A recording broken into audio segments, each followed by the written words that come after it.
Adlaw sa tanan maigsuon. Mao dinhi ang pure nga dugos oh. Gawas nga murag kristal mulapos ang iyang hayag. Ang mubukal pud siya igsuon oh. Naro oh. Muna timilan sa dugos nga pure no. Basing may mamaligya sa inyong dugos diha. Tan-awon ninyo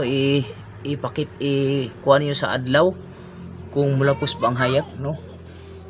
Kung ingani ang color, ito ang totoong honey no.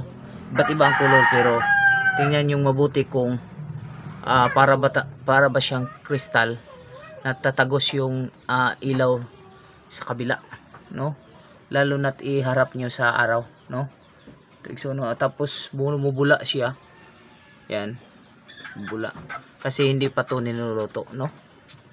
Okay, ito ang mga timailhan sa pure nga dugos. Salamat sa pagtanaw igsoon.